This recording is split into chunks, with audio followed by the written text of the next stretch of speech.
So happy together.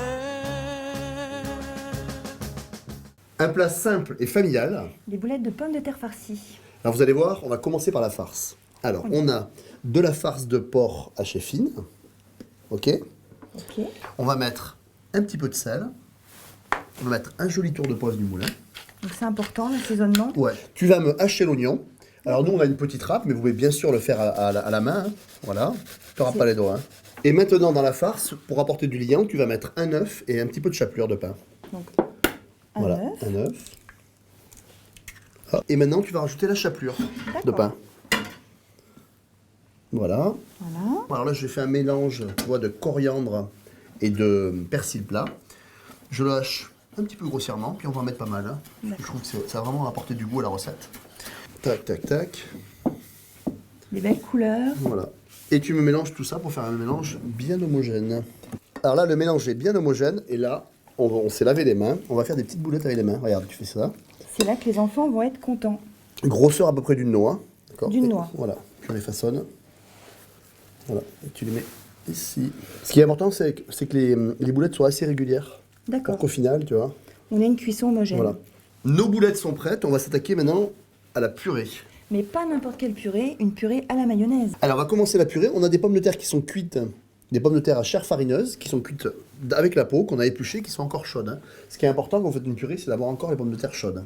Pour qu'elles prennent l'assaisonnement, en fait. Voilà, je rajoute une belle râpée de noix de muscade, parce que moi j'adore la noix de muscade dans la purée.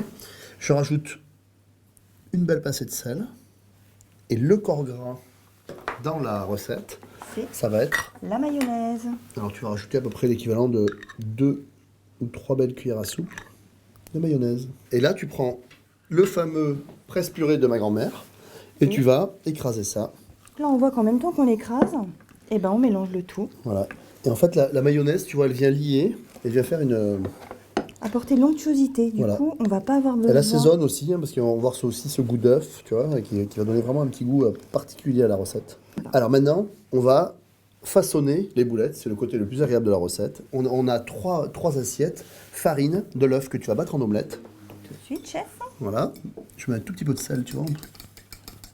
Dans les œufs, on peut mettre un tout petit peu de poivre aussi. C'est pas mal de relever un petit peu les œufs, d'accord?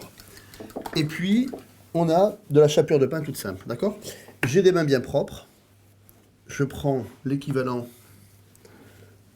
d'une jolie noix de purée. Je fais ça et je vais à l'intérieur. Donc tu recouvres la boulette de viande. Voilà. Ça fait une... C'est copieux, hein. Ici, on va la rouler dans la farine. D'accord? Tu le passes. Vas-y, alors là, c'est toi qui vas te tremper les doigts. C'est moi qui me salis les mains. Voilà, légèrement, tu les goûtes, voilà, un petit peu partout. Un peu partout pour que ça colle bien. Tu la lèves, tu les goûtes, voilà, bien égouttée. Tu la roules dans la chapelure. Alors là, on a mis de la chapelure de pain. On pourrait aussi mettre de la poudre de noisette, de la poudre d'amande, pourquoi pas de la poudre de pistache. On peut être très créatif avec cette poudre. D'accord? Et là, maintenant, on va la poser dans un plat à gratin qu'on a préalablement huilé. D'accord? Tout simplement. Ok? Voilà, nos boulettes de pommes de terre farcies sont prêtes. On a préchauffé notre four à 180 degrés. Et dans 30 minutes, c'est prêt.